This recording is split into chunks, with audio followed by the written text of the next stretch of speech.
I have a microphone. I don't know if it works. You'll find out. Yeah, guys, background's blurred. I got back late last night from Prague. It's not tidy. I'm just taking this quick video. It's a bit different. It's nothing to do with an episode. It's just basically to lead into a clip from the previous episode that we had with Preston, talking about NFTs, about how they correlate to Crawley Town, what it's going to be. And essentially, we asked him a question. We just said, can you dumb it down? Make it really simple. We're football fans. We're not intelligent people. Let's just try and make it a little bit easier to understand. And he did that. So this next clip is basically going through that. I think this is for the Discord, and I think for some other Crawley Town fans who are still asking the question. So yeah, guys, just give it a watch. It's dumbed down. Don't get me wrong, it's still difficult, but I think it's as simple as it can be made, but it does make a lot of sense. And if you want to watch the rest of the episode, he goes into a hell of a lot more about exactly how they'll make it work. And yeah, for me, the model seems to be something that's going to be a success. But yeah, give it a watch. Interesting discussion. So it would be good to have an idiot's guide for any of your Crawley fans, from me, to what this is and what this will mean and how it will correlate to Crawley Town and football. So I will give you guys two different answers. The first will just be a very broad version of what NFTs and blockchain technology are, and then the second will be how the NFTs themselves correlate to WAGM United and Crawley Town FC, and what our general plan is there, without giving too many details, which will be more known in a week or two. So first, you guys have heard of blockchain technology. You hear all the words like, oh, they're mining coins and tokens, and then there's like a ledger, and like really the idea is that a lot of the things that we do day to day, or we used to do day to day, can be verified on chain without a third party, right? It's the whole idea and ethos of decentralization. And so NFTs themselves, which stand for non-fungible tokens, right? A lot of the last year and a half, the craze was behind art. It was digital art that was verifiable on the blockchain. It's like, if you have this, it's in your wallet on the blockchain, it means you own it, right? If you have a picture of the Mona Lisa and then there's 20 copies and they're physical versions, they all look the exact same. Only one person actually has the real one. Blockchain technology would tell you and prove quite literally which one was real.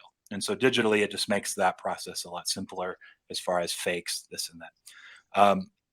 From there were a lot of these communities. You've heard of some of the crazy ones like Bored Ape Yacht Club, potentially, if you've Googled around or searched a little bit, that were built on these JPEG, just digital art pictures that look really like elementary when it's all said and done, right? It's like, how is this worth this much money? But it's really like what that JPEG or what that NFT represents and what it gives you access to. And it's almost like a status or part of your persona in this like subset community of the world or online. From there, we're now going to what we're trying to do with WAGM United and Crawley Town Football Club. The easiest way to think about what our NFTs will be are like virtual season tickets.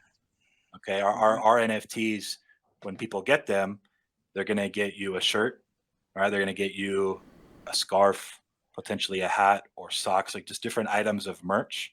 All right, they're going to give people internationally a discount on the streaming to actually watch Crawley Town football games.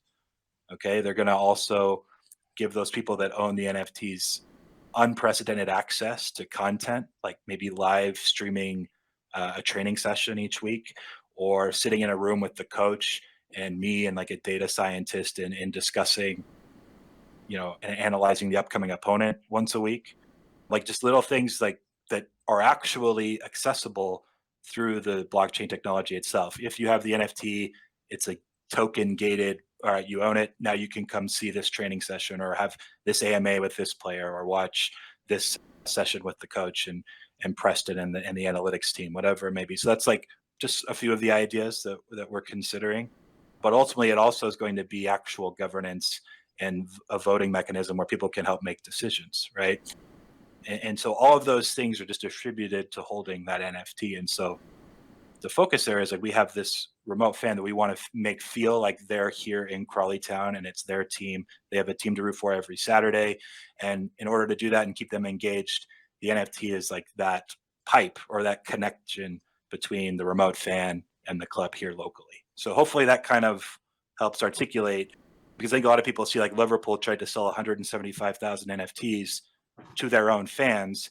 And it's like, what is this? Like, you guys try to sell us stuff every year, all the time. What does it even get me? And they're 99.9% of them don't even want the NFT anyway. They only sold 9,000. Everyone looks at it as like a complete flop.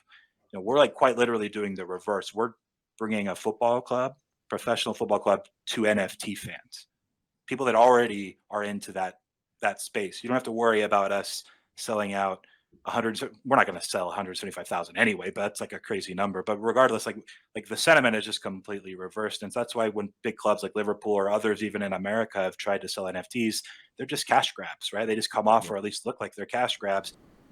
And so that's what we need to try to help implement and kind of set a precedent within sport and this whole Web3 culture, that there's ways to do it that, benefit. Then if we have this extra revenue source coming internationally, we put that money into the wage bill and sports science and infrastructure and training facilities in the community. And then the people here actually are like, holy cow, this is amazing. Now we actually have a potential shot at moving up and doing it the right way and being sustainable. So that's like the whole strategy and how those all connect.